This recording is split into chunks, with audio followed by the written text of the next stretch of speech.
Manish Vijayan direct ചെയ്ത് ഷറഫുദ്ദീൻ ആദ്യമായി produce ചെയ്ത് ഷറഫുദ്ദീനും അനുപമ പരമേശ്വരൻ, വിനയ് ഫോർട്ട്, വിനായകൻ, പിന്നെ അങ്ങനെ കുറേ പേര് അല്ലേ, ഒരുപാട് പേര്, രഞ്ജി പണിക്കർ, വിജയരാഘവൻ, ഒരുപാട് പേര് അഭിനയിച്ച ഒരു ഫൺ പടം പെറ്റ് ഡിറ്റക്റ്റീവ്. അതിൻ്റെ ഒരു ഡിസ്കഷൻ്റെ ഭാഗമാണ് നമ്മൾ. ആക്ച്വലി ഇന്നലെ സിനിമ കണ്ടാണ്. ഇന്നലെ റിവ്യൂ എടുക്കാൻ വേണ്ടി ഞങ്ങൾ വരുന്ന വഴിക്ക് ഒരു ചെറിയ പ്രശ്നമുണ്ടായി, ഒരു ആക്സിഡൻറ്റ് പറ്റിയിട്ട് നമുക്ക് അത് എടുക്കാൻ പറ്റാതെ പോവുകയും പിന്നെ ഇന്ന് വരെ വെയിറ്റ് ചെയ്യേണ്ടി വന്നു. ഇന്ന് ആക്ച്വലി 2-3 പടങ്ങൾ റിലീസായിട്ടുണ്ട്, അത് കാണാറുണ്ട്. സോ നമുക്ക് പെറ്റ് ഡിറ്റക്റ്റീവിനെ പറ്റി പറയുകയാണെങ്കിൽ ഇതൊരു ഈ സിനിമയുടെ ട്രെയിലറും പരിപാടിയൊക്കെ കാണുമ്പോഴും അല്ലെങ്കിൽ സിനിമയെ പറ്റി ഇനിഷ്യലി ഉണ്ടായിരുന്ന ഇൻ്റർവ്യൂലൊക്കെ ഇവർ പറയുന്നുണ്ട് ഇതൊരു CID മൂവ്സ് ആയിട്ടാണ് ഇവർ ഇതിൻ്റെ കമ്പാരിസൺ ഒന്നും അല്ല ഇവർ പറയുന്നത്. ഇത് അതുപോലൊരു സിനിമ അത് തന്നെ അതുപോലെ സിനിമയ്ക്കുള്ള ശ്രമമാണ് നടത്തുന്നത്. ഈ സിനിമ അതുപോലെ തന്നെ ഭയങ്കര ഓവർ ദ ടോപ്പ് ഹ്യൂമറുള്ള ഒരു സിനിമയാണ്. അപ്പം ഞങ്ങൾ തന്നെ ആ സിനിമ കണ്ട് കുറച്ചിടത്ത് ചിരിച്ചിട്ടുണ്ട്. കുറച്ച് ഈ പറഞ്ഞ ടെക്നിക്കലി കുറച്ച് നല്ല എലമെൻറ്റുകളൊക്കെ ഉള്ള ഒരു സിനിമയാണ്. അപ്പോൾ അങ്ങനെ ഒരു പടം കാണാൻ അതിൻ്റെ ട്രെയിലർ കണ്ടാൽ നിങ്ങൾക്ക് മനസ്സിലായത് എന്താണ്, ഒട്ടും സീരിയസ് അല്ലാത്തൊരു സിനിമയാണ്. ഞാൻ ഇതിൻ്റെ ട്രെയിലർ കണ്ടില്ല. അതായത് നമ്മളിപ്പോൾ മറ്റേ ഈ റിയാക്ഷൻസ് ചെയ്യുന്നുണ്ട്, പല ട്രെയിലേഴ്സും ഞാൻ കാണാറില്ല. അപ്പം ഇതെന്താണെന്ന് ഈ റിയാക്ഷന് വേണ്ടി ട്രെയിലർ മാറ്റി വെച്ചതാണ്. അപ്പോഴത്തേക്കും പടം ഇറങ്ങി. അപ്പോൾ നമുക്ക് അതിൻ്റെ ഞാൻ ട്രെയിലർ കാണാതെയാണ് ഞാൻ. അപ്പോൾ എനിക്ക് ഫുൾ എന്തുവാണ് എങ്ങനത്തെ പരിപാടിയാണെന്നൊന്നും അറിയത്തില്ല. പോസ്റ്റേഴ്സ് മാത്രമേ ഞാൻ കണ്ടിട്ടുള്ളായിരുന്നു പടത്തിനെ കുറിച്ച്. അതെ, പടം അപ്പോൾ അങ്ങനെയുള്ള ഈ പടത്തിൻ്റെ ട്രെയിലർ കണ്ടു നോക്കി നിങ്ങൾക്ക് ഒരു ഐഡിയ കിട്ടും ഇതാണ് സംഭവം. അല്ലെങ്കിൽ ഇങ്ങനത്തെ ഒരു ടൈപ്പ് ഓഫ് ഒരു പടമാണ് നിങ്ങൾ കാണാൻ പോകുന്നതെന്ന് പോയിരുന്നാൽ കുറച്ചിടത്ത് ചിരിക്കാനുള്ള വകകൾ തരുന്ന ഒരു സിനിമയാണ്. അങ്ങനെ കണ്ട് ഇറങ്ങാവുന്നൊരു പടമാണ്. ഒറ്റ വാക്കിൽ പറഞ്ഞാൽ പെറ്റ് ഡിറ്റക്റ്റീവ്. എനിക്ക് ആദ്യത്തെ ഒരു മറ്റേ നമ്മുടെ പുള്ളിയുടെ ഒരു വോയിസ് ഓവറില്ലേ, അതിൽ നിന്ന് തന്നെ പടത്തിന്റെ ടോൺ മനസ്സിലാവും. ട്രെയിലർ കാണാതെ തന്നെ നമുക്ക് മനസ്സിലായി. എനിക്ക് തോന്നിയത് കുറച്ചധികം, അതായത് CID മൂസ പോലെ എന്ന് പറയുന്ന പോലെ ഒരു CID മൂസ എന്ന് പറഞ്ഞാൽ ഒരു മലയാളത്തിൽ ഇങ്ങനെ CID മൂസയ്ക്ക് അപ്പുറം ഇപ്പുറം എന്ന് പറയാൻ പറ്റുന്ന ഒരു ടൈപ്പ് പടം. അങ്ങനത്തെ ഒരു ടൈപ്പ് പടം പിന്നീടും ഇല്ല. അതിനു മുമ്പ് പണ്ട് പറയണ മറ്റേ മൂക്കിലറിയാത്ത പോലത്തെ സിനിമയൊക്കെ കുറച്ച് സെൻസ്ലെസ്, അതെ, കുറച്ച് വെറൈറ്റി പടമാണ് ആ CID മൂസ. കുറച്ച് കളർഫുൾ ആണ്, കുറച്ചൊരു എല്ലാ എലമെന്റുകളും ഇങ്ങനെ ഭയങ്കരമായിട്ട് ആക്ഷന്, കോമഡി, ഈ ഇവരുടെ ചെറിയ ഡ്രാമ, ലവ് എലമെന്റ്, ലാസ്റ്റ് ആ കാറിന്റെ പരിപാടി, എന്തെങ്കിലുമൊക്കെ ഇതിനകത്ത് ഇങ്ങനെ കണ്ടിരിക്കാൻ ത്രൂ ഔട്ട് ഉണ്ട്. പക്ഷെ അതുപോലൊരു പടം ഇവർ ശ്രമിച്ചു, ബട്ട് ഫെയിലായി എന്ന് പറയുന്നില്ല. കുറച്ചധികം പുതിയ കഥയും കഥാസന്ദർഭങ്ങളും ക്യാരക്ടേഴ്സിനെ ഇവർക്ക് കൊണ്ടുവരാൻ പറ്റും. പക്ഷേ ഇതിന്റെ ആ ഒരു മിക്സ് അങ്ങോട്ട് നമുക്ക് കണ്ടുകൊണ്ടിരിക്കാൻ നമുക്ക് മനസ്സിലായി ഇത് ഭയങ്കര രസമുള്ള പരിപാടികളാണ്, അങ്ങോട്ടായിരിക്കും പോകുന്നത് നമ്മളിങ്ങനെ ചിന്തിക്കുമെങ്കിലും ഇറങ്ങി തിരിച്ചത് ആത്മാർത്ഥമായിട്ടൊരു രസകരമായ സിനിമ ഉണ്ടാക്കാനാണ്. പക്ഷെ അവിടെ പടം തീർന്നപ്പോൾ എനിക്ക് തോന്നുന്നു ഇത് ഫിൽം മേക്കേഴ്സിന് തന്നെ ചിലപ്പോൾ ഒരു ഐഡിയ ഉണ്ടായിരിക്കും. അവിടെ നമ്മൾ എത്തിയില്ല എന്നുള്ളൊരു ഫീലാണ് എനിക്ക് കിട്ടിയത്. ബട്ട് മറ്റേ കുറച്ച് എലമെന്റ്സിൽ നമ്മൾ ചിരിച്ചു. അതെ, ഈ ചിരി വരുന്ന മൊമെന്റുകൾ കൊണ്ട് എസ്പെഷ്യലി എൻ്റെ അവസാനത്തെ കുറച്ച് ഏരിയ ഒരുപാട് പേർക്ക് വർക്കായിട്ടുണ്ട്. അതെ, ഏതാ ആ ലാസ്റ്റ് ഒരു 15 മിനിറ്റ്സിൽ ആ ഒരു സീക്വൻസ്, ക്ലൈമാക്സ് സീക്വൻസ് കുറേ അധികം കോമഡി. കാരണം നമ്മൾ ആ പോയിന്റ് എത്തുമ്പോഴേക്കും നമ്മൾ ഈ പടത്തിന്റെ ബാക്കി എല്ലാ എലമെന്റുകളും മറക്കും. കാര്യം മറക്കുന്നത് പടത്തിനെ നമ്മൾ ജഡ്ജ് ചെയ്യാനൊന്നും നിൽക്കുന്നില്ല. നമ്മൾ അത് കണ്ട് ചിരിക്കാനുള്ള ഒരു എലമെന്റ് ആയിട്ട് നമ്മൾ അങ്ങനെ കണ്ടുപോകണം.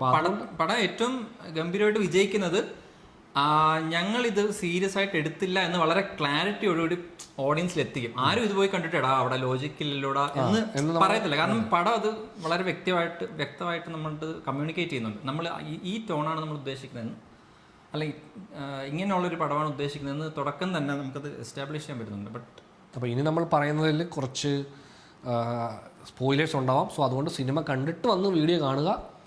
പിന്നെ നമ്മൾ സ്പോയിലേഴ്സ് പറഞ്ഞ ആരും വരല്ല കേട്ടോ, അത് കേട്ടോ. അപ്പോൾ അതുകൊണ്ട് നമ്മൾ ഇനി സംസാരിക്കാൻ പോകുന്ന കാര്യങ്ങൾ, ഇനി നമ്മൾ പറയാൻ പോകുന്ന കാര്യങ്ങൾ കുറച്ച് എന്താ പറയുക, നമുക്ക് പടം കണ്ടുകൊണ്ടൊന്നും ഫീൽ ചെയ്ത കുറച്ച് കാര്യങ്ങളുണ്ട്, അതിനെപ്പറ്റി സംസാരിക്കാനാണ്. അതിനകത്ത് പോസിറ്റീവ്സും നെഗറ്റീവ്സും എല്ലാം ഉണ്ടാവാം. അതിലേക്ക് കിടക്കുന്നതിന് മുമ്പ് ചെറിയ 2 കാര്യങ്ങൾ. ഈ പെറ്റ് ഡിറ്റക്റ്റീവ് എന്ന പേര് കണ്ട് ഞാൻ ട്രെയിലർ കണ്ടില്ല, പക്ഷെ ഞാൻ കാണാൻ പോയപ്പം എൻ്റെ മനസ്സിൽ ആദ്യം വന്ന് മറ്റേ ഏസ് വെഞ്ചുറ പെറ്റ് ഡിറ്റക്റ്റീവ് എന്ന് പറഞ്ഞ പടമാണ്. അത് ഫസ്റ്റ് 2 പടങ്ങൾ. പിന്നെ അതിൻ്റെ വേറെ വ്യാജപ്പടമൊക്കെ ഇറങ്ങിയെന്ന് തോന്നുന്നു. പക്ഷെ ആ 2 പടങ്ങൾ എനിക്ക് ഭയങ്കര ഇഷ്ടമായിട്ട്, ചുമ്മാ ഇങ്ങനെ ഫ്രീ ആയിട്ടിരിക്കുമ്പോൾ ചുമ്മാ എവിടെ നിന്ന് കണ്ടാലും രസമുള്ള 2 സിനിമയാണ്. ഞാൻ എനിക്കൊന്ന് 10, 25, 50 തവണയെങ്കിലും അത് കണ്ടിട്ടുണ്ട്, അല്ലെങ്കിൽ സീൻസ് എടുത്ത് കണ്ടിട്ടുണ്ട്. ജിം ക്യാരി ഭയങ്കര ഫാനായിരുന്നു ജിം ക്യാരിയുടെ. അപ്പം പുള്ളിയുടെ സിനിമകൾ ഞാൻ കണ്ടിട്ടുണ്ട്. പിന്നെ ഒരു സംഭവം എന്ന് വെച്ചാലേ നമ്മൾ കണ്ട തിയേറ്റർ, നമ്മുടെ ആസ്വാദനത്തെ അത് ബാധിച്ചിട്ടുണ്ട്, വല്ലാതെ ബാധിച്ച ഒരു തിയേറ്റർ എക്സ്പീരിയൻസ് കൂടെ ആയിരുന്നു. അതെ, ഞാൻ പടം കണ്ടിട്ട് എനിക്ക് പേഴ്സണലി ഇതിൻ്റെ സിനിമാറ്റോഗ്രഫി കുറച്ച് അണ്ടർവെൽമിങ് ആയിട്ട് തോന്നി. അത് കഴിഞ്ഞ് ഞാൻ തിരിച്ച് വന്നിട്ട് എൻ്റെ ട്രെയിലർ കണ്ടപ്പോഴാണ് മനസ്സിലായത് ട്രെയിലർ നല്ല രസമുണ്ട്. വിഷ്വലി ഭയങ്കര രസമുണ്ട്. പക്ഷെ നമ്മൾ കണ്ട തിയേറ്ററിൽ ഇവർ ബ്രൈറ്റ്നെസ് ഭയങ്കര ലോ ആക്കി വെച്ചേക്കാണ്. അതായത് നമുക്ക് ശരിക്കും കണ്ണിന് സ്ട്രെയിൻ എടുക്കും. അത് നൈറ്റ് ഷോട്ടും അല്ലെങ്കിൽ ഇവർ റൂമിനകത്തേക്ക് കയറുമ്പോഴത്തേക്ക് ലൈറ്റ് കുറയുമല്ലോ, അപ്പോഴത്തേക്കും ഭയങ്കര ഡിമ്മാണ്. അത് ഇടയ്ക്ക് തിയേറ്ററിൽ കുറച്ച് പേര് പരാതിപ്പെട്ടിരുന്നു മാനേജ്മെന്റായിട്ട്. അവരത് വന്ന് നോക്കിയിട്ട് പോവുകയാണ്. വേറെ ഒന്ന് ഞാൻ വിചാരിച്ചു ഇന്റർവ്യൂ കഴിയുമ്പോഴത്തേക്കും കറക്റ്റ് ചെയ്യുമായിരിക്കും, ഒന്നും ചെയ്തില്ല. ഇത് പുതിയ സംഭവമല്ല, ഇത് വർഷങ്ങളായിട്ട് അവിടെ നടക്കുന്ന ഒരു സംഗതിയാണ്. തിയേറ്ററിന്റെ പേര് കൂടെ പറഞ്ഞേക്ക്. തിയേറ്ററിന്റെ പേര് pan cinemas Alappuzha. Screen number 1. Screen 3 നല്ലതല്ലേ? സ്ക്രീൻ നമ്പർ 1, സ്ക്രീൻ 3 നല്ലതാണ്. സ്ക്രീൻ 2 ബെറ്റർ ആണ്. ഈ അഭിഹിതം എന്ന് പറഞ്ഞൊരു സിനിമ ഇറങ്ങിയായിരുന്നു. നമ്മളത് കാണാനതിന് പ്രധാന കാരണം ഈ സ്ക്രീൻ നമ്പർ. നമ്മൾ ആക്ച്വലി ഈ ഷോ കഴിഞ്ഞെടുത്ത് ഉടനെ തന്നെ അഭിഹിതത്തിന് ഷോ ഉണ്ട്. നമ്മളെ ടിക്കറ്റ് നോക്കുമ്പോൾ ഷോ നടക്കുന്നുണ്ട്. ടിക്കറ്റ് എടുക്കാൻ നോക്കിയപ്പം ഈ സെയിം സ്ക്രീൻ. അതുകൊണ്ട് മാത്രം ഞങ്ങൾ ആ പടം കാണാതെ വിട്ടു. കാര്യം എന്ന് വെച്ചാൽ ആ സിനിമയിലെ നൈറ്റ് സീനുകളുണ്ട്. ആ നൈറ്റ് സീൻ ഈ സ്ക്രീനിൽ നിന്ന് കാണുമെങ്കിൽ ഒന്നും കാണത്തില്ല. ഇതിനു മുമ്പ് ഞങ്ങൾക്ക് അനുഭവം ഉണ്ടായിട്ടുണ്ട്. ഒരിക്കലും ഒരു 3D ഫിലിം കാണാൻ പോയിട്ട് അക്വാമൻ 3Dയിൽ കാണാൻ ചെന്നിട്ട് ഈ പറഞ്ഞ പോലെ ഗ്ലാസ് കൂടെ നോക്കുമ്പോൾ ഫുൾ ഇരുട്ടായിപ്പോൾ ഇരുട്ടായിട്ട് നമ്മളവിടെ ചെന്ന് പരാതിപ്പെട്ടപ്പോൾ ഇത് പറയുക അത്രേ ഉള്ളൂ ആ പടത്തിന് ബ്രൈറ്റ്നസ്. അത് നമുക്കൊന്നും അറിയത്തില്ല. കാര്യം എന്നാ, നമ്മൾ പൊട്ടന്മാര്, നമ്മൾ പൈസ കൊടുത്ത് തിയേറ്ററിൽ കയറി ഇരുന്നോണം. നിങ്ങൾ അവർ മറ്റേ ലാമ്പിന്റെ എന്നാ ലൈഫ് കൂടാൻ വേണ്ടിയൊക്കെ ഇത് കുറച്ചിടുന്ന പരിപാടികളൊക്കെ ചെയ്യുന്ന ഇതേ പരിപാടി ചെയ്തിട്ടു സ്ക്രീനിൽ പോയിരുന്ന് നമുക്ക് കാണുമ്പോൾ ഇരുട്ടാണ്. നമ്മൾ ടോർച്ച് അടിച്ച് നോക്കിയാലും കാണാത്ത രീതിയിലെ അവസ്ഥയാണ്. വിക്രാന്ത് റോണ അത് ഇരുട്ടത്തായിരുന്നു. ഞാൻ പക്ഷെ അത് കൊച്ചിയിലാണ്. അപ്പോൾ ഈ 3D എസ്പെഷ്യലി 3D പടങ്ങളാകുമ്പോൾ വീണ്ടും നമ്മൾ ഈ ഗ്ലാസ് ഒക്കെ വീണ്ടും ഇരുട്ടാതില്ലേ, ഇതായിരുന്നു അവസ്ഥ. അപ്പോൾ ഇന്നലെ ഈ പ്രൊജക്ടിൻ്റെ ഷോയ്ക്ക് നമുക്കത് ഭയങ്കര ബുദ്ധിമുട്ടായിരുന്നു വിഷ്വലി. കാരണം നമുക്കത് ആക്ച്വലി അല്ലാതെ ഈ പടത്തിന് ഞാൻ വിചാരിച്ചേ ഈ നൈറ്റ് സീൻ കഴിഞ്ഞിട്ട് ഡേ സീനൊക്കെ വരുമ്പോഴത്തേക്കും കുറച്ചുകൂടെ വെട്ടം ഉണ്ടാകുമായിരിക്കും എൻ്റെ മനസ്സിൽ. പക്ഷെ ആ ഡേ സീൻ വരുമ്പോഴും ഇതേ അവസ്ഥ. ഈ ചിലർ വിചാരിക്കും കുറച്ച് ബ്രൈറ്റ്നസ് അല്ലേ കുറഞ്ഞുള്ളൂ. ഈ ബ്രൈറ്റ്നസ് കുറയ്ക്കുമ്പോഴുള്ള ഇഷ്യൂ എന്ന് പറഞ്ഞാൽ ഈ ലാമ്പുകളുടെ വെട്ടം കുറയുമ്പോൾ കളറും കുറയും. അത് ഭയങ്കരമായിട്ട് ഡീസാച്ചുറേറ്റ് ആയി പോകും ഇമേജ്. അത് ഭയങ്കര പ്രശ്നമാണ്. അപ്പൊ നമ്മൾ പിന്നെ ട്രെയിലർ കാണുമ്പോൾ നല്ല കളർഫുൾ പടമാണ്, പക്ഷെ നമ്മൾ കാണുന്നത് വളരെ ഡീസാച്ചുറേറ്റ് ബ്രൈറ്റ്നസ് ഇല്ലാത്തൊരു പടമാണ്. അതോടൊപ്പം തന്നെ ആ തിയേറ്ററിന്റെ ആ പർട്ടിക്കുലർ സ്ക്രീനിൽ ഇവര് ഇപ്പൊ 12 സ്പീക്കേഴ്സ് ഉണ്ട്. എൻ്റെ കണക്കൂട്ടലാണ്, ഇത് സത്യമാണെന്ന് എനിക്കറിയില്ല. ബട്ട് ഒരുപാട് ട്രാക്സ് മിസ്സിങ് ആണ്. നമുക്ക് സൗണ്ട് ലെയർ ഭയങ്കര ഹൈ ആയിട്ടും പിന്നെ കുറച്ച് ബേസും കിട്ടും. ഇടയ്ക്കത്തെ എന്തോ ട്രാക്ക് മിസ്സിങ്, ഏതോ സ്പീക്കേഴ്സ് ഓഫ് ചെയ്യുന്നൊരു ഫീലുണ്ട്. അത് ഈ പടത്തിന് മാത്രമല്ല, മൾട്ടിപ്പിൾ പടങ്ങൾ ആ സെയിം സ്ക്രീനിൽ കാണുമ്പോൾ എനിക്ക് തോന്നിയിട്ടുണ്ട്. പക്ഷെ അത് എന്താണ് അവർ ചെയ്യുന്നതെന്ന് എനിക്കറിയത്തില്ല. ബട്ട് എന്തോ ചെയ്യുന്നുണ്ട്. അത് ഭയങ്കര ഡിസ്റ്റർബിങ് ആണ്. നമ്മളിങ്ങനെ ഇത് ഡബ്ഡ് പടങ്ങൾക്കാണ് കുറച്ചധികം ഇഷ്യൂസ് ഉണ്ടാകുന്നത്. കാരണം ഇതിങ്ങനെ ഡബ്ബിങ് ഭയങ്കര ഇങ്ങനെ മുഴച്ച് നിൽക്കും. ഇത് ഡബ്ബിങ് എല്ലായിടാന്ന് തോന്നത്തക്ക രീതിയിൽ ഭയങ്കരമായിട്ട് ഇങ്ങനെ മുഴച്ച് നിൽക്കും. പിന്നെ ബേസിക് കിടന്ന പോലെ ട്രാക്ക് ഓടുന്ന പോലെ ഫീൽ ചെയ്യും. അപ്പോൾ അങ്ങനെ മൊത്തത്തിൽ ടെക്നിക്കലി തിയേറ്റർ വൈസ് നമുക്ക് ഒരു മോശം അനുഭവം ഉണ്ടായി. അതിൻ്റെ അടിസ്ഥാനത്തിലാണ് നമ്മൾ ഇനി പടത്തെ റിവ്യൂ ചെയ്യാൻ പോകുന്നത്. അല്ലെങ്കിൽ അതിൻ്റെ അടിസ്ഥാനം കഴിഞ്ഞു. ഇപ്പം നമ്മൾ പടം നമ്മൾ ആസ്വദിച്ച ഇതിനനുസരിച്ച് പറയുകയാണ്. എനിക്ക് തോന്നിയ ഒരു പ്രധാന സംഭവം എന്താണെന്ന് വെച്ചില്ലേ, ഇതിൻ്റെ ഡയറക്ടറും സിനിമാറ്റോഗ്രാഫറും എഡിറ്ററും ഈ 3 മേഖലകൾ തമ്മിൽ ഒരുപാട് മിസ്മാച്ചുകളുണ്ട്. അല്ലെങ്കിൽ ഒരു ഡിസ്കഷനിൽ ഒരു പോയിന്റിൽ ഇവർക്ക് അറൈവ് ചെയ്യാൻ പറ്റിയിട്ടില്ല എന്ന് എനിക്ക് തോന്നി പടം കണ്ടപ്പോൾ. കാരണം ഇത് 3 ടോണിലാണ് നമുക്ക് മുമ്പിൽ പ്രസൻറ്റ്. അപ്പോൾ സിനിമാറ്റോഗ്രാഫി പോലും ചില സീനുകളിലെ സിനിമാറ്റോഗ്രാഫി ടെക്നിക്കലി നല്ലതാണ്. ബട്ട് അത് നമുക്ക് ക്യാമറ ആംഗിൾ സെലക്ഷനില്ലേ, ഈ സീൻ നമ്മൾ ഈ ആംഗിളിൽ വെച്ച് ഷൂട്ട് ചെയ്യാം. അത് ചിലപ്പോൾ ഡയറക്ടർ ഡിസിഷൻ ആയിരിക്കാം, ചിലപ്പോൾ ക്യാമറമാൻ ഡിസിഷൻ ആയിരിക്കാം. പക്ഷേ സീൻ ടു സീൻ ഭയങ്കര വേരിയേഷനാണ്. ചില സീനുകൾ കവർ ചെയ്യുന്ന പോലല്ല. ത്രൂ ഔട്ട് പടത്തിനൊരു ലുക്ക് ഫീൽ ചെയ്തില്ല എനിക്ക്. അതേപോലെ തന്നെ എൻ്റെ എഡിറ്റിംഗ് പാറ്റേൺ പല തമാശയും ലാൻഡ് ചെയ്യത്തില്ല. ഇങ്ങനെ ചാടി പോവാണ്. ഈ തമാശ വർക്കാവത്തില്ല വർക്കാവുന്ന ഡയറക്ടർക്ക് വിശ്വാസം ഉണ്ടെങ്കിൽ വർക്കാവത്തില്ലെന്ന് എഡിറ്റർക്ക് തോന്നുന്നു എന്ന രീതിക്കാണ്. അതായത് എടുത്തു വെച്ചത് കാണിക്കാൻ മടി പോലെ ഇതിങ്ങനെ ഭയങ്കര ജമ്പാണ്. അപ്പൊ ചിലർക്കത് പടം ഒരിടത്തും ലാഗില്ല, പെട്ടെന്ന് പോകുന്നു ആ ഫീലിംഗ് ഉണ്ടാവാം. ബട്ട് ചില തമാശകൾ നമ്മൾ വിശ്വസിച്ച് ലാൻഡ് ചെയ്യാനുള്ള സ്പേസ് കൊടുക്കണം. ആ സ്പേസ് പല സീനുകൾക്കും ഇല്ലാത്ത പോലെ എനിക്ക് ഏറ്റവും ബുദ്ധിമുട്ടിച്ച എലമെന്റ് ഇതിന്റെ എഡിറ്റിംഗ് ആയിരുന്നു. അത് ചെയ്തത് അഭിനവ് സുന്ദർ നായിക്കാണ്. അദ്ദേഹം നമ്മുടെ 3 മണി അസോസിയേറ്റ്സ് പോലൊരു വർഷത്തെ നമ്മുടെ ഫേവറേറ്റ് പടമായിരുന്നു 3 മണി അസോസിയേറ്റ്. അപ്പോൾ അതായത് ആക്ച്വലി എനിക്ക് സിനിമ കണ്ടുകൊണ്ടിരുന്നത്, അപ്പം ഈ സിനിമയുടെ ജോണർ അല്ലെങ്കിൽ സിനിമയുടെ ഈ ടൈപ്പ് ഓഫ് സിനിമ നമ്മൾ കണ്ടു കഴിഞ്ഞാൽ നമ്മൾ യൂഷ്വലി ഈ ടൈപ്പ് ഓഫ് സിനിമയ്ക്ക് നമ്മളൊരു ഈ ഡാർക്ക് ഹ്യൂമർ എലമെൻറ്റുകളാണ് കൂടുതലും അങ്ങനെയാണ് നമ്മൾ ഈ സിനിമകളെ കൂടുതൽ കാണുക. അതാണ് ഇതിൻ്റെ ഒരു കറക്റ്റ് ജോണർ എന്ന് പറയുന്നത് പോലെ. അപ്പോൾ ഒരു പക്ഷേ ഇപ്പോൾ ഇവിടെ മലയാള സിനിമയിൽ എനിക്ക് എപ്പോഴും മനസ്സിലായത് ഈ ഡാർക്ക് ഹ്യൂമർ ഏറ്റവും നന്നായിട്ട് വർക്ക് ചെയ്ത ഒരാളാണ്, അത് അഭിനവ് സുന്ദർ നായക്. ഏത് 3 അസോസിയേറ്റ്സിൽ. അപ്പോൾ എനിക്ക് എപ്പോഴും സംശയമുണ്ട്, അതായത് ആ സിനിമ പുള്ളി പറയുന്നുണ്ട് പുള്ളിയുടെ ഒരാളുടെ വിജയിച്ചാണ്. അതായത് പുള്ളിയുടെ പ്രത്യേകിച്ച് പുള്ളി പറയുന്നത് പുള്ളിയാണ് പറയുന്നത് ഇത് ഇങ്ങനെയാണ് എനിക്ക് വേണ്ടത്, ഇങ്ങനെ ഞാൻ ചെയ്യും. അത് എഡിറ്റ് ചെയ്തിരിക്കുന്നത് പുള്ളി പറയുന്നത് ഇങ്ങനെ ഞാൻ ചെയ്യും എന്നുള്ളത് പുള്ളി മറ്റുള്ളവരെ കൺവിൻസ് ചെയ്ത് പുള്ളി ചെയ്യുകയാണ്. സെറ്റിൽ ചിലപ്പോൾ പലർക്കും ഈ സീൻ എടുക്കുമ്പോൾ ഇതിലൊരു ഹ്യൂമർ എവിടെയാണ് എന്ന് പലർക്കും ഫീൽ ചെയ്യും. ഇതെവിടെയാണ് ഹ്യൂമർ എന്ന് ചോദിക്കും. അപ്പോൾ പക്ഷെ അത് ആ ഡയറക്ടർ കംപ്ലീറ്റ്ലി പുള്ളിക്കൊരു നല്ല വിഷൻ ഉള്ളതുകൊണ്ട് പുള്ളി അത് കറക്റ്റായിട്ട് ഫൈനൽ ഔട്ട്പുട്ടിൽ കൊണ്ടുവരുന്നുണ്ട്. ഇവിടെ എന്ന് പറയുമ്പോഴത്തേക്ക് എനിക്ക് ഫീൽ ചെയ്ത് എൻ്റെ തോട്ടാണ് കേട്ടോ, അത് എനിക്ക് തോന്നിയത് ഇപ്പോൾ ഡയറക്ടർക്ക് ഇതിൻ്റെ ഡയറക്ടർക്ക് ഒരു പക്ഷേ ഇതൊരു നമുക്കിത് കാണുമ്പോൾ മനസ്സിലാവും ഇത് ഭയങ്കര നല്ലൊരു ഡാർക്ക് കോമഡി പടമായിട്ട് ഒരു ഡിറ്റക്റ്റീവ് കോമഡി പടമായിട്ട് എടുക്കാനുള്ള സാധനമുണ്ട്. അല്ല ഇതിനകത്തൊരു സീനുണ്ട്, മറ്റേ കബഡി സീനില്ലേ, മറ്റേ കബഡി, അതായത് ഇതിന്റെ എലമെന്റ്സ് ഒക്കെ ഇങ്ങനെ പെറുക്കി വെക്കുന്നില്ലേ, എന്നിട്ട് ഒരാൾ ഇത് കുറച്ച് പ്രശ്നമായിട്ടിരിക്കുന്നല്ലോ പറയുന്ന പോലെ തന്നെയാണ് എനിക്ക് ഈ പടം. അത് ഡയറക്ടർ ഇങ്ങനെ ഇതൊക്കെ നമുക്ക് വേണമെന്ന് പറഞ്ഞാൽ എല്ലാം പെറുക്കി വെച്ചിട്ടുണ്ട്. പക്ഷെ ഇതിന്റെ ഫൈനൽ ഔട്ട്പുട്ടിൽ ആ ഇമ്പാക്റ്റ് ഇല്ല, അത് എവിടെയൊക്കെയോ മിസ്സായിട്ടുണ്ട്. അതായത് നമുക്ക് ചിരിക്കാനുള്ള കുറച്ച് സാധനങ്ങളുണ്ട്, അത് നമുക്ക് അത്രയും നന്നായിട്ട് കോമഡി വർക്ക് ആയതുകൊണ്ടാണോ എന്ന് ചോദിച്ചാൽ ഞാൻ പറയാം അങ്ങനെ ആയതുകൊണ്ട്. കാരണം ഫസ്റ്റ് ഹാഫ് ഭയങ്കര ഡള്ളായിരുന്നു എനിക്ക്. ഞാൻ സെക്കൻഡ് ഹാഫിലാണ് കുറച്ചുകൂടെ. അപ്പോൾ എനിക്ക് ഫസ്റ്റ് ഹാഫ് കണ്ട് തീർന്നപ്പോഴത്തേക്ക് എനിക്ക് മനസ്സിലായി ഇത് ഇത്രയേ ഉള്ളൂ, ഇതിനകത്ത് ഇനി നമ്മൾ ഉദ്ദേശിക്കുന്ന ലെവലിലേക്ക് ഇത് പോകില്ല. നമ്മൾ ഉദ്ദേശിക്കുന്ന ലെവലെന്ന് പറഞ്ഞാൽ ഭയങ്കര അങ്ങനല്ല. ഇപ്പം നമുക്കറിയാമല്ലോ, ഇപ്പോൾ ഈ സെൻസ്ലെസ് കോമഡി പടം എന്ന് പറഞ്ഞാൽ തന്നെ ഈ ബ്രെയിൻ റോട്ട് പടങ്ങൾ എന്ന് പറയുമല്ലോ. അത് ഈ സെറ്റപ്പിന്റെ ഇഷ്യൂ കൂടെ ഉണ്ടായിരുന്നു. അതായത് ഒരു 5-6 സബ് പ്ലോട്ടുകളെ ഇവരിങ്ങനെ ഇൻട്രൊഡ്യൂസ് ചെയ്തു.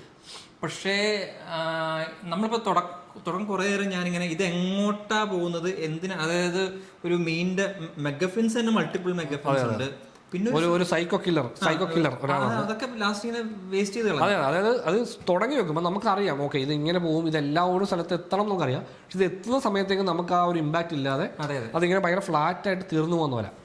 പിന്നെ രസകരമായ ക്യാരക്ടേഴ്സും സപ്ലോട്ട്സിനെ ഇവർ കുറച്ചധികം വേസ്റ്റ് ചെയ്ത് കളഞ്ഞു. അത് സെക്കൻഡ് ഹാഫ്. അത് എനിക്ക് ഇഷ്ടപ്പെട്ടത് വിജയരാഘവന്റെ എനിക്കും, അതായത് പടത്തിൽ ഞാൻ ഏറ്റവും കൂടുതൽ ചിരിച്ചത് വിജയരാഘവൻ ചെയ്തേക്കുന്ന ക്യാരക്ടറാണ്. ആ ക്യാരക്ടർ ഭയങ്കര രസമാണ്. അത് നമ്മൾ ആ പുള്ളിയുടെ ഒരു റിവീൽ സീനിൽ നമ്മൾ ഭയങ്കരമായിട്ട് ചിരിച്ചത്. പക്ഷെ അത് അതിന്റെ പേ ഓഫ്, അതായത് ആ ക്യാരക്ടറിനെ ഇപ്പൊ നമ്മൾ കാണുന്ന സിറ്റുവേഷനിൽ ആ ക്യാരക്ടറിന് ഒരു പേ ഓഫ് കൊടുക്കും. നമുക്കറിയാം അത് ഇന്ത്യയിൽ വരുമായിരിക്കും. ആ പേ ഓഫ് പോലും നമുക്ക് പ്രോപ്പർലി ചെയ്യണം പറഞ്ഞാൽ ലാൻഡ് ആവാതെ പോയതുപോലെ അത് ഭയങ്കര രസമുള്ള ഒരു സാധനം ആവണ്ട. ഇല്ലാതെ അതായത് എസ്പെഷ്യലി ക്ലൈമാക്സ് ഇവന്റിൽ ഇവരില്ല. കാരണം അവിടുന്ന് മൂവ് ചെയ്യുക, അവിടുന്ന് അവരൊന്ന് പോവാ, ഒരു വണ്ടിയിൽ പോവാണ്. അങ്ങനെയാണ്. അല്ല മറ്റേ ഇവര് ചൂസ് ചെയ്ത, അതായത് നമ്മൾ ചൂസ് ചെയ്യണം ഏതൊക്കെ ക്യാരക്ടേഴ്സിൽ കൊണ്ട് ഇത് അവസാനിപ്പിക്കണം. വേറൊരു രസകരമായ ക്യാരക്ടറാണ് മറ്റേ പോലീസുകാരൻ, എന്തായിരുന്നു, വിനയ് ഫോർട്ടിന്റെ ക്യാരക്ടർ. ഈ ക്യാരക്ടറിന്റെ ഫസ്റ്റ് ഹാഫ് കുറച്ചധികം ഉണ്ട് പുള്ളി. പക്ഷെ പുള്ളി വരുന്ന സീൻ ഈ സീനിൽ ചിരി ഉണ്ടാവണം, പക്ഷെ അത് ഉണ്ടാവുന്നില്ലായിരുന്നു. ഇതിനകത്തൊരു സാധനമുണ്ട്, ആദ്യമൊക്കെ സെറ്റ് ചെയ്യുന്ന രസമായി പുള്ളിയുടെ ക്യാരക്ടർ സെറ്റപ്പ് ചെയ്ത്. അത് ഇവരുടെ ഷറഫുദ്ദീൻ ഇവരുടെ ബാക്ക് സ്റ്റോറി കാണുമ്പോൾ നമുക്കറിയാം ഇത് ഇടയ്ക്കിടയ്ക്ക് ഇവർ വരുമ്പോഴത്തേക്ക് ഉണ്ടാവുന്ന ഒരു രസം ഉണ്ടല്ലോ. അതെ ഉണ്ടാവണം. പക്ഷെ പിന്നെ ഇങ്ങനെ പുട്ടിന് പേരുവേലായി ഇങ്ങനെ സ്ക്രിപ്റ്റിൽ ഇതിങ്ങനെ മിസ്സാവും.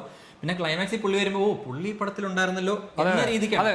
സെക്കൻഡ് ഹാഫിൽ കുറെ നേരത്തേക്ക് പുള്ളി ഭയങ്കര മിസ്സിംഗ് ഇല്ല. അങ്ങനെ എന്നിട്ട് പുള്ളിയെ വെച്ച് എൻഡ് ചെയ്തത്. അത് ആ സീൻ വന്നപ്പോഴേ അയ്യോ ഇത് ഇവിടെ എൻഡ് ചെയ്യുന്ന ഭയങ്കര നമുക്കത് കാണുമ്പോൾ നമ്മൾ ശരിക്കും നമ്മൾ റിലേറ്റ് ചെയ്യുന്നത് ഈ CID മൂസ കണക്ഷനൊക്കെ നമ്മൾ പലരും പറയാൻ കാര്യം ഇത് നമ്മുടെ CID മൂസയിലെ മറ്റേ ജഗൽചേട്ടന്റെ ക്യാരക്ടർ ഏതാ കമ്പയർ ചെയ്യല്ല. ലൈക്ക് നമ്മൾ ആ ഒരു ഇത് പറയുകയാണെങ്കിൽ ഒരു പാരലൽസ് പറയുകയാണെങ്കിൽ നമുക്ക് ഉദ്ദേശിക്കുന്ന ഒരു പോലീസുകാരൻ്റെ ക്യാരക്ടറാണത്. എപ്പോഴും ഈ CID മൂസയൊക്കെ തൊല്ല കൊടുക്കുന്ന ഒരു ക്യാരക്ടറാണല്ലോ അതിനകത്ത് ജഗൽചേട്ടൻ്റെ ക്യാരക്ടർ. അപ്പോൾ അതേപോലെ തന്നെ ഇവിടെ അത് വിനയ് ഫോർട്ടാണ് ചെയ്യുന്നത്. ഇവിടെ പെറ്റ് ഡിറ്റക്റ്റീവ് ആയിട്ടുള്ള നമ്മുടെ ഷറഫുദ്ദീന്റെ ക്യാരക്ടർ. അതിനകത്ത് ഈ പറയുന്ന പോലെ പെങ്ങളെ കെട്ടിയ ആളെന്നുള്ളതിൽ ഇതിനകത്ത് വരുന്നത് രണ്ടുപേർക്കും ഒരേ കാമുകി. ആ ഒരു ലൈൻ ആ ലൈനാണ്. പക്ഷേ ട്രയാങ്കിൾ ലവ് സ്റ്റോറി എനിക്ക് തോന്നിയത് മറ്റേ CID മൂസയ്ക്കകത്ത് ഇവർ ചെയ്ത ഒരു സാധനമുണ്ട്. അതായത് CID മൂസയ്ക്ക് 2-2.25 മണിക്കൂർ ഇവർ ഈ പടം 2 മണിക്കൂറുള്ളൂ. ഇപ്പം അവരും CID മൂസയുടെ ആ 3/4 മണിക്കൂർ കട്ട് ചെയ്ത് ഇതിനകത്ത് ഉണ്ടായിരുന്നെങ്കിൽ എനിക്കൊന്ന് കുറച്ചുകൂടെ ഇമ്പാക്റ്റ് ഉണ്ടായിരുന്നു. കാരണം ഇതിനകത്ത് സ്റ്റാർട്ട് ചെയ്യുമ്പോൾ തന്നെ പുള്ളി ഡിറ്റക്റ്റീവാണ്. അതൊക്കെ മറ്റേ നറേഷനിൽ പറഞ്ഞു പോയി. ഒരു വളരെ രസകരമായ ഒരു ഏരിയ മൊത്തം നറേഷനിൽ പോയി. മറ്റേനകത്ത് CID മൂസയ്ക്കകത്ത് എന്ന് പറഞ്ഞാൽ ഇവരിത് കണ്ടു ഈ ഒറിജിൻ സ്റ്റോറീസ് എപ്പോഴും അതിന്റെ രസം എന്ന് പറഞ്ഞാൽ ഒറിജിൻ തന്നെയാണ്. ഇതെങ്ങനെ ഇവർ ഈ CIDകളായി എന്നുള്ള എലമെന്റ്, അത് പോലീസിൽ ചേരാൻ പോകുന്നു, അത് നടക്കുന്നില്ല, അളിയൻ മുടക്കുന്നു, എന്നിട്ട് പിന്നെ CID ആവുന്നു, അതിന്റെ പേര് അപ്പൊ തന്നെ ഒരു മറ്റേ ഇന്ദ്രൻസ് അല്ലേ പത്രമൊക്കെ, അങ്ങനെ ഈ ക്യാരക്ടേഴ്സ് ഒക്കെ വരുന്നത് കാണുമ്പോഴത്തേക്കും ഒരു രസമാണ്. ആ രസകരമായ എലമെന്റ് കംപ്ലീറ്റ് ഇവർ കട്ട് ചെയ്ത് കളഞ്ഞിട്ട് ഇതിനെ മൊത്തം ഒറ്റ ക്യാരക്ടറായി. അത് ഷറഫുദ്ദീനാണ്. ഷറഫുദ്ദീൻ തന്നെയാണ് ഇത് ചെയ്യുന്നതും. ഷറഫുദ്ദീന്റെ സൈഡിക് ആയിട്ടാണ് ജോമോൻ വരുന്നത്. പക്ഷെ ആ ക്യാരക്ടറിനൊക്കെ ഇൻട്രൊഡ്യൂസ് ചെയ്യുന്നത് അതൊക്കെ ഓൾറെഡി എക്സിസ്റ്റിംഗ് പോലെയാണ്. അതെ അതെ. അപ്പൊ അത് നമ്മൾ ആക്ച്വലി ഈ സ്റ്റോറിയുടെ ഒരു മിഡ് പോയിന്റ് ഇങ്ങനെ ജസ്റ്റ് ചെന്ന് വീടും അങ്ങോട്ട്. അതെ അതെ അങ്ങനെയാണ് അത്. അപ്പോൾ അവിടെ പ്രശ്നം വെച്ചാൽ ഒന്നുകിൽ നമ്മളെ ഇപ്പോൾ ഈ ഷറഫുദ്ദീൻ്റെ ക്യാരക്ടറിനെ ഇൻട്രൊഡ്യൂസ് ചെയ്യാൻ വേണ്ടി പുള്ളി ഭയങ്കര കെയർലെസ് ആയിട്ട് ഡിറ്റക്റ്റീവ് ആയിട്ട് പോലും പുള്ളി പരിഗണിക്കുന്നില്ല. അങ്ങനെയാണ് എന്തുകൊണ്ട് പുള്ളിക്ക് ഡിറ്റക്റ്റീവ് ആവണം എന്നുള്ള എലമെന്റ് ഈ പടത്തിൽ മിസ്സിംഗ് ആണ്. അതൊന്നുമില്ല, പുള്ളി ഡിറ്റക്റ്റീവ് ആണ്. ഈ പറഞ്ഞ പോലെ പുള്ളിക്ക് പ്രത്യേകിച്ച് കഴിവുകളില്ല, ചക്ക ഇട്ടപ്പോൾ മുയിലെത്തും എന്ന് പറയുന്ന അതേ സാധനം ഉണ്ടല്ലോ. എസ്റ്റാബ്ലിഷ് ചെയ്യാൻ എന്തെങ്കിലും ഒരു എനിക്ക് തോന്നി അത് കാരണം പുള്ളി ആ പട്ടിയെ കണ്ടുപിടിച്ചോണ്ട് വരുമ്പോഴത്തേക്കും പെറ്റ് ഡിറ്റക്റ്റീവ് എന്ന് ചോദിക്കുമ്പോഴത്തേക്കും ആന്ന് പറഞ്ഞു. പക്ഷെ ആ സീൻ എനിക്കത് വർക്കാവുന്നില്ലായിരുന്നു. എനിക്ക് മനസ്സിലായി ഓക്കെ ഇവൻ ഇത്രയും നാള് ഡിറ്റക്റ്റീവിൽ നിന്ന് പെറ്റ് ഡിറ്റക്റ്റീവ് ആവുന്ന ആ സീൻ. പക്ഷെ അത് നമ്മുടെ മുമ്പിൽ ഇങ്ങനെ പ്ലേ ആവുന്ന സെറ്റപ്പ് ആണ്. അത് സെറ്റ് എന്തോ അത് ഒന്നെങ്കിൽ ചിലപ്പം ഷൂട്ട് ചെയ്തപ്പോഴും ഡയറക്റ്റ് ചെയ്തപ്പോഴും ഇത് കുറച്ച് അങ്ങോട്ടും ഇങ്ങോട്ടും മിസ്സായി കാണും. പിന്നെ അറിയില്ല ഇതിപ്പോ ഈ സിനിമയ്ക്ക് കുറച്ച് ലെങ്ത് കൂടിയിട്ട് ഇവർ ഇതിനെ കട്ട് ചെയ്ത് ഇതിനെ ഇതാക്കുന്നതാണോ അതോ ഇവർ ഇത്ര എടുത്തിട്ടുള്ളൂ ആയിരിക്കാം.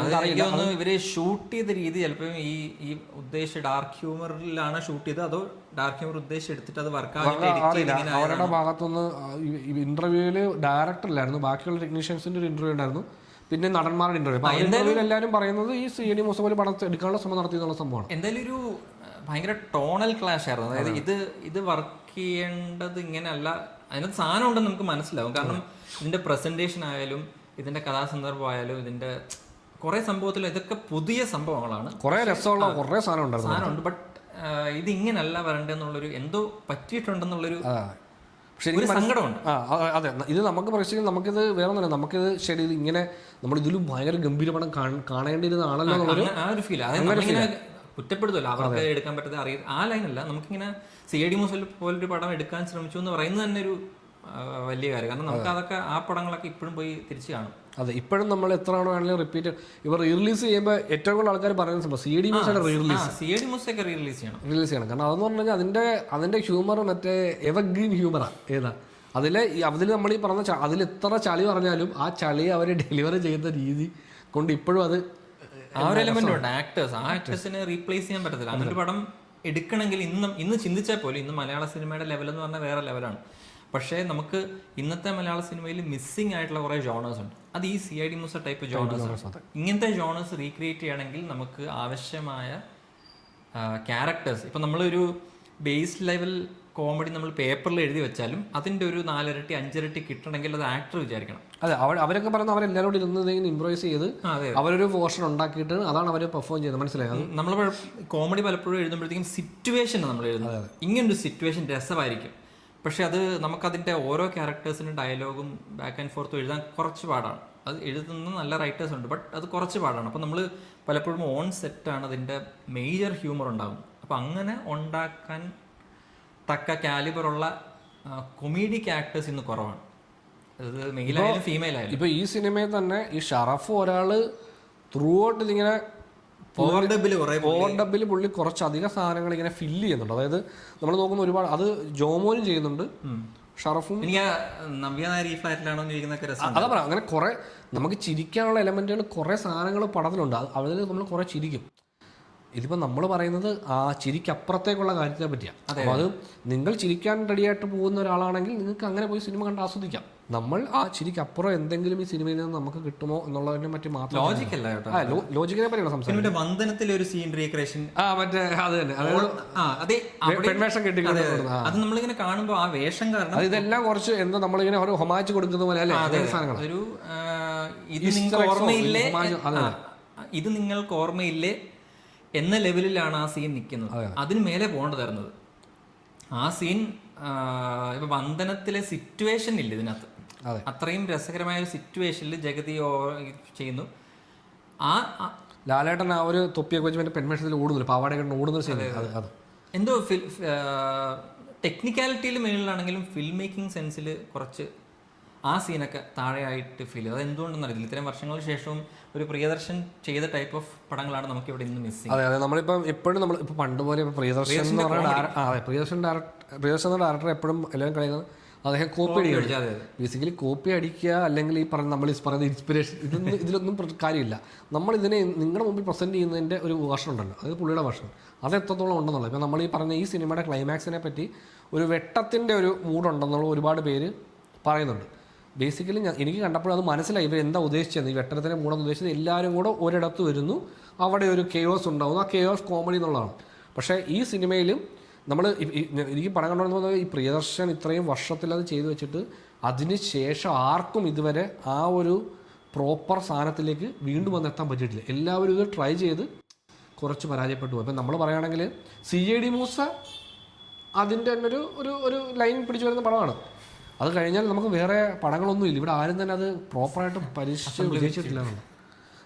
എനിക്ക് ആ ക്ലൈമാക്സ് സീക്വൻസ് നടന്നപ്പോൾ എൻ്റെ പ്രശ്നം ഇതിങ്ങനെ ഭയങ്കര ഫ്രീ ആയിട്ട് വിട്ടിരിക്കുക. അതായത് വണ്ടർലയിലാണ് ക്ലൈമാക്സ് പ്ലാനിങ്. അതായത് ഒരു ലെവൽ ഓഫ് ഒരു ടൈപ്പ് ഓഫ് ഓഡിയൻസിന് ഇത് എൻജോയബിളാണ്. കാരണം ഇത് അങ്ങനെ സ്ഥിരം കാണുന്ന ഒരു പരിപാടിയല്ല.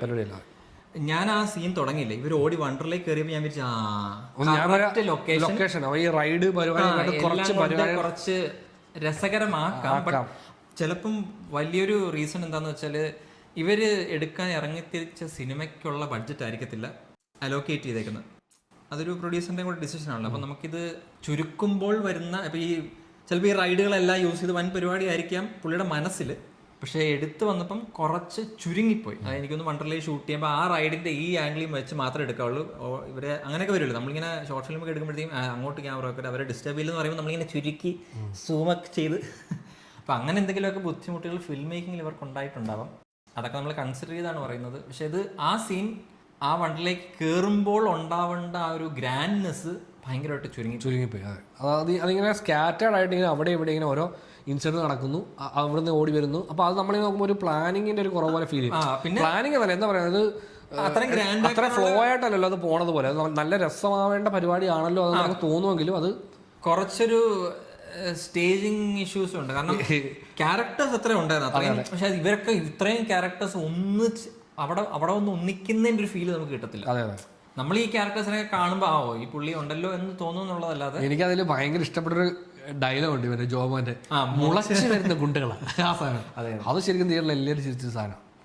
അങ്ങനെ കുറെ വൺലൈൻ സാധനങ്ങൾ കുറച്ച് നമ്മൾ രസമുള്ളൂ. പിന്നെ അതുപോലെ നമ്മുടെ വിനായകൻ ആക്ച്വലി ലാസ്റ്റ് റൈഡിൽ കയറിയിട്ട് ഇങ്ങനെ തല കറങ്ങുമല്ലോ, അത് കഴിഞ്ഞിട്ട് ഇതൊരു പേര് മനസ്സിലായില്ല. പക്ഷെ അപ്പൊ അതിനകത്ത് തന്നെ ബ്രെയിൻ കലക്കി എന്നാണ് അത് എഴുതി വെച്ചിരിക്കുന്നത്. അപ്പൊ പുള്ളിനെ കയറി കഴിയുമ്പോൾ പുള്ളി നിൽക്കുന്നില്ല, എല്ലാവരും കറങ്ങി പുറത്തിറങ്ങും. അപ്പൊ പുള്ളിയുടെ കിളി പോയി എന്നുള്ള സാധനമാണ് ഉദ്ദേശിക്കുന്നത്. അത് പുള്ളി പുറത്തിറങ്ങി കഴിഞ്ഞിട്ട് അവിടെ എന്തോ ഒരു പേര് വിളിക്കും. അപ്പൊ നമുക്ക് ബേസിക്കലി മനസ്സിലായി ഇതൊരു ഭയങ്കര രസകരമായ ബ്രെയിൻ കലക്കി കാണിക്കുമ്പോ ഇത് വെച്ച് എന്തോ ചെയ്യാൻ പോകുന്ന അറിയാം. അതായത് ഐഡിയ ഉണ്ട് അവരുടെ, ബട്ട് അതില് എന്തോ അത് കാരണം നമുക്ക് ആ മൊമെന്റിൽ പെട്ടെന്ന് ഡ്യൂഡിന് ഓർമ്മ വരും.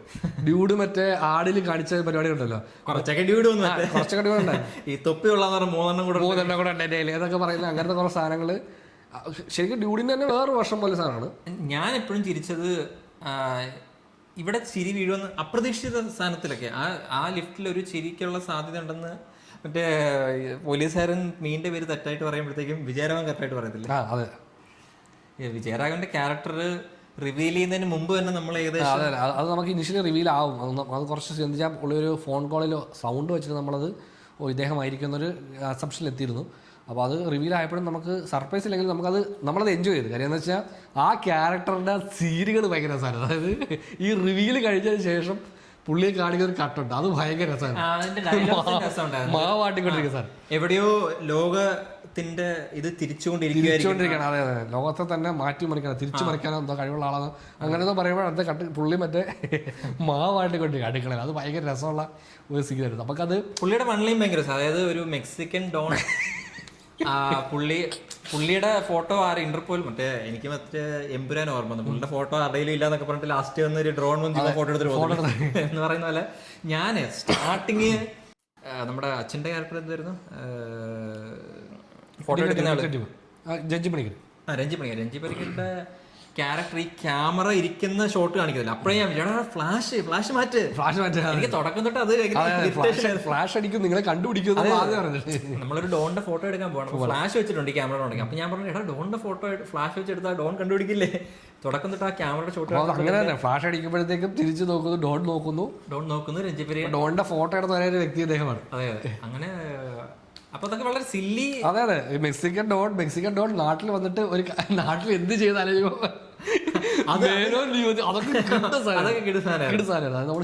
എനിക്കും അതിന്റെ സ്റ്റേജിംഗ് ഇല്ലേ, അപ്പൊ ആ സ്റ്റേജിംഗിൽ അവരൊരു ബസ് സ്റ്റാൻഡ് ചുമ്മാ ഇരിക്കില്ല.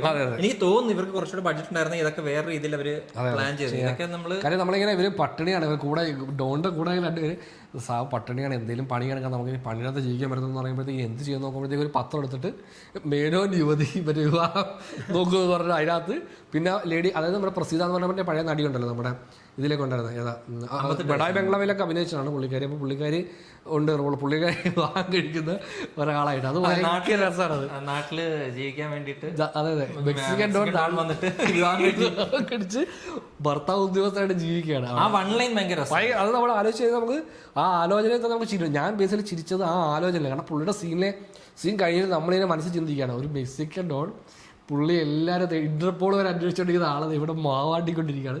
അവിടെയായിരുന്നു നമുക്ക് ഭയങ്കര ചിരി പൊട്ടിയ സാധനം. പിന്നെ മറ്റേ കുറച്ച് ഈ മിഷ്മാഷ് ഓഫ് എലമെന്റ്സ് എന്ന് പറയുന്ന പോലെ മറ്റേ നമ്മുടെ കൂലിക്കകത്ത് പെട്ടെന്നൊരു കസേര കൊണ്ടുവരുമല്ലോ, ആ പടത്തിന് അത് ആവശ്യമില്ല. ഒരു കസേര കൊണ്ടുവരുന്ന അത് കരിച്ച് അങ്ങനെ ഒരു ഐഡിയ കിട്ടി, ഇതിവിടെ ഇരിക്കട്ടെ എന്നുള്ള സെറ്റപ്പ് പോലെ കുറച്ച് സംഭവങ്ങളുണ്ട്. ഇവൻ ഇടയ്ക്കിടയ്ക്ക് മറ്റേ മേശ തുറന്നിട്ട് അതിനകത്ത് അത് ഡിറ്റക്റ്റീവ് പടങ്ങളുടെ പക്ഷെ അത് യൂസ് ചെയ്ത പോലെയും ഫീൽ ചെയ്യുന്നില്ല എന്നാ അതവിടെ ഉണ്ട്. ജസ്റ്റ് ഇങ്ങനെ ഒരു എലമെന്റ് ആയിട്ട് വെച്ചു. പക്ഷെ അതുപോലെ തന്നെയാണ് വിജയരാഘവൻ അടുക്കളയിൽ ഈ സാധനം സൂക്ഷിക്കുന്നു എന്നുള്ളൊരു ഡയലോഗ് കേട്ടപ്പം ഞാൻ ഇങ്ങനെ വിചാരിച്ചായിരുന്നു, വിജയരാഘവൻ എന്തായാലും പുറത്ത് വരണമല്ലോ ഡോണായിട്ട്, ആ സീനിൽ ഈ സാധനമൊക്കെ എടുക്കുമല്ലോ. അപ്പൊ അതിൽ കുറച്ച് ക്രിയേറ്റിവിറ്റി ചെയ്യാറുണ്ട്. അടുക്കളയിൽ ഇത് എങ്ങനെയാണ് ഒളിപ്പിച്ചത്. പക്ഷെ അത് ഞാൻ ഇങ്ങനെ നമ്മൾ ചിലപ്പം ആലോചിക്കുന്നതിന്റെ ബുദ്ധിമുട്ടും കൂടെ ആയിരിക്കും. നമ്മൾ പടത്തിന്റെ മേലെ കുറെ സാധനങ്ങൾ പ്രൊജക്ട് ചെയ്യുമല്ലോ, ഇത് പടം എനിക്ക് വേണ്ടി ചെയ്യും എന്ന് നമ്മൾ പ്രൊജക്ട് ചെയ്യും. പടം ചെയ്യാത്തപ്പോൾ നമ്മളത് കംപ്ലൈന്റ് ചെയ്തിട്ട് അത് കാര്യമില്ല. എന്നാലും ടെക്ക് കുറച്ചധികം അവർ കൊണ്ടുവരാൻ ശ്രമിച്ചിട്ടുണ്ട്. തുടക്കം ഒരു ഡ്രോൺ അറ്റാക്ക് കാണിക്കുക,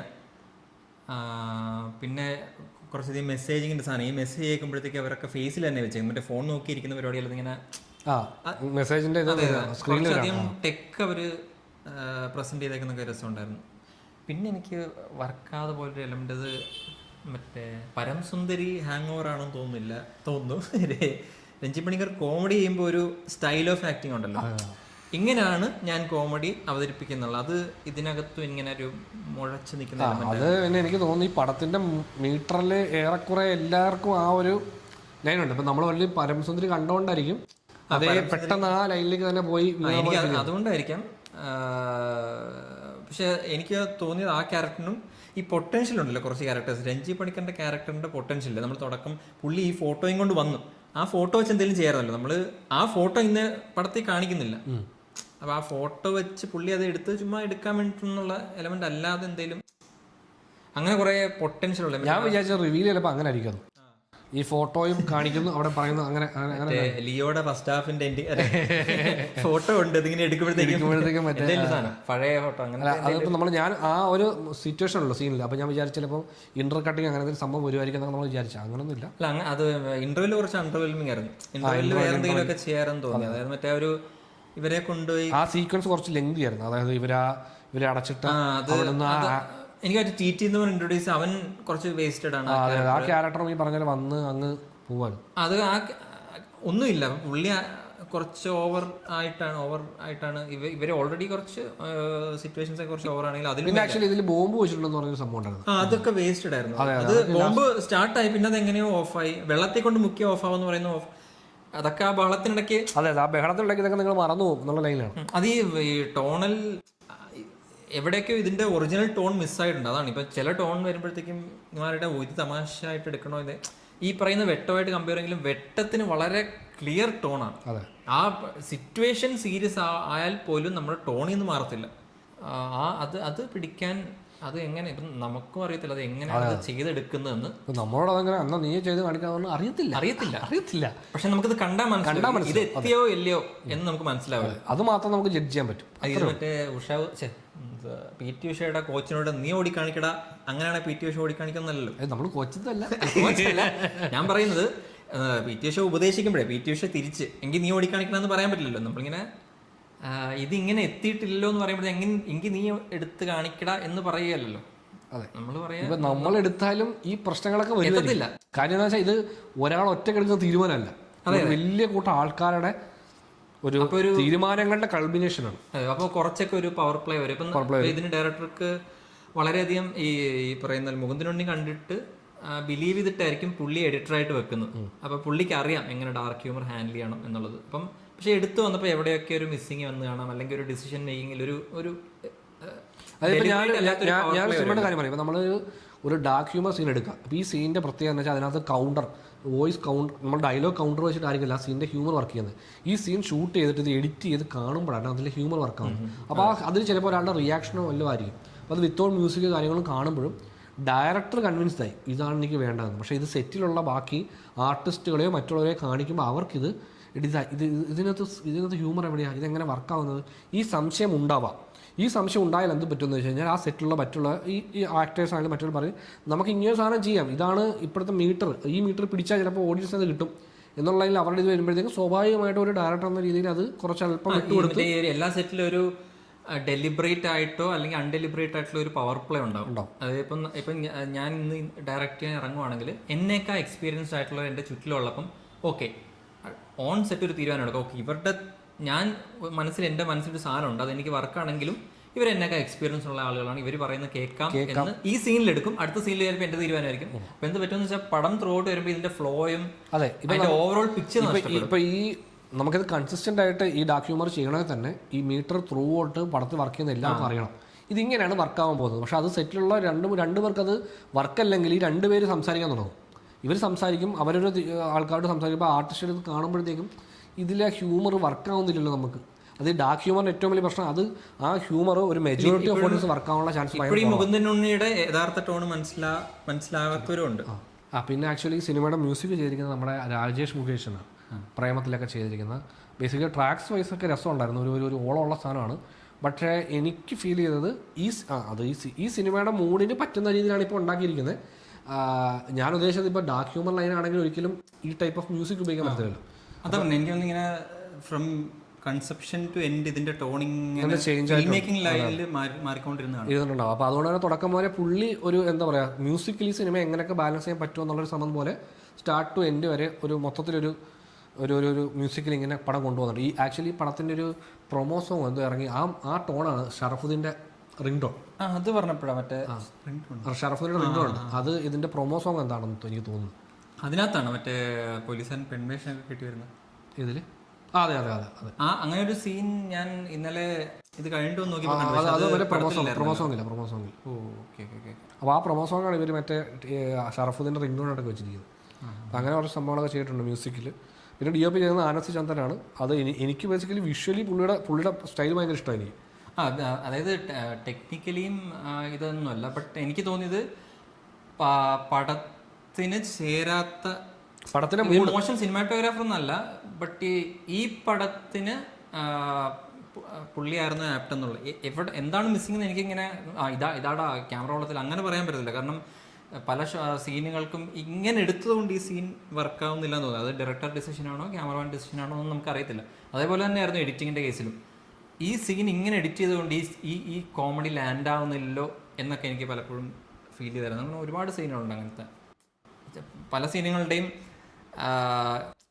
വോയിസ് അടുത്ത സീനിലാണ് അതിൻ്റെ കോമഡി കേൾക്കുന്നത്, ആ പഞ്ച് ഡയലോഗ് കേൾക്കുന്നത് അടുത്ത ഷോട്ടിൽ. അപ്പോൾ നമുക്കിത് ഇത് കഴിഞ്ഞ സീനിൽ ഭയങ്കര ഫാസ്റ്റായിട്ട് അത് എഡിറ്റ് ചെയ്ത് വിട്ടു. അതിപ്പം ചിലപ്പോൾ ആളുകളത് കേട്ടിട്ടത് തമാശയാന്ന് പോലും റിയലൈസ് ചെയ്തില്ലെങ്കിൽ ഓക്കെ ഇതങ്ങ് ഓടിപ്പോവും. അതെ, നമ്മളിപ്പോൾ ആലോചിച്ച് ഒരുപാട് സ്ഥലത്ത് ഇവരിങ്ങനെ കൗണ്ടർ പറഞ്ഞു വിട്ടുന്നുണ്ട്. അത് നമ്മളെല്ലാത്തിനും നമ്മൾ ചിരിക്കാതെ പോകുന്ന ഒരുപാട് കൗണ്ടറുണ്ട്. അതിന് കാരണം ഇതാ ഈ ടൈം നമുക്ക് തരാത്തതുകൊണ്ട് വളരെ പെട്ടെന്നായിട്ട് അത് പാസ് ചെയ്ത് പോകുന്നുണ്ട്. അത് ഭയങ്കര പാസബിൾ കൗണ്ടറായിട്ട് മാറും അതൊക്കെ. അല്ലെങ്കിൽ ചിലപ്പം എടുത്തിട്ട് കുറച്ച് വർക്കാതായിട്ട് ഈ നമ്മുടെ എഡിറ്റർ ആയിരിക്കും ഇതിങ്ങനെ ഇത്രയും ലെങ്തിൽ എടുത്താൽ ഈ പടം അത്ര ലെങ്ത് വേണം നമുക്ക് മാക്സിമം ഇത് ഈ ടൈമിനുള്ളിൽ ഷോർട്ട് ഡൗൺ ചെയ്ത് അങ്ങനെ ടൈറ്റ് ചെയ്ത് വാച്ചബിൾ വേർഷൻ ആക്കിയതും പുള്ളിയാവും. അത് എങ്ങനെ വേണേ സംഭവിച്ചിരിക്കാം. ബട്ട് നമുക്കറിയില്ലല്ലോ പിന്നീട് നടന്നത് എന്താണ്. അപ്പം നമുക്ക് പടം കാണുമ്പോൾ തോന്നുന്ന ഒപ്പീനിയൻ മാത്രമാണ് നമ്മൾ പറയുന്നത്. സോ അപ്പം ഇത് ഈ പടത്തിനെ പറ്റി ഇപ്പം നമ്മൾ പറഞ്ഞത് സ്വാഭാവികമായിട്ട് ഇപ്പം ഈ നെഗറ്റീവായിട്ട് എടുക്കണ്ട. ഇതെന്തായാലും പുതിയ ശ്രമം, എല്ലാം പുതിയതാണ് ഈ പടത്തിൽ. ബട്ട് അത് 100% വർക്കായതായിട്ട് നമുക്ക് തോന്നിയില്ല. നമുക്ക് വർക്കായിട്ടില്ല എന്ന് മാത്രമേ പറയുന്നുള്ളൂ. ബട്ട് നമ്മൾ റിവ്യൂസ് നോക്കിയപ്പോൾ പല റിവ്യൂസിനകത്തും ഇത് പടത്തിന് നല്ല റിവ്യൂസ് ഒരുപാട് വന്നിട്ടുണ്ട്. അപ്പോൾ ഒരു മെജോറിറ്റി ഓഫ് ഓഡിയൻസിനകത്ത് വർക്കാവുന്നുണ്ട് എന്നുള്ളത് തന്നെയാണ് അതിൻ്റെ അർത്ഥം. അപ്പോൾ അതുകൊണ്ട് തന്നെ നിങ്ങളുടെ കപ്പ് ഓഫ് ടീ ആണ് ഇതെന്ന് തോന്നുന്നുണ്ടെങ്കിൽ ഡെഫിനറ്റ്ലി പോയി കണ്ടു നോക്കുക. പടം കണ്ടവർ നിങ്ങളുടെ അഭിപ്രായം കമൻറ്റിൽ പറയുക.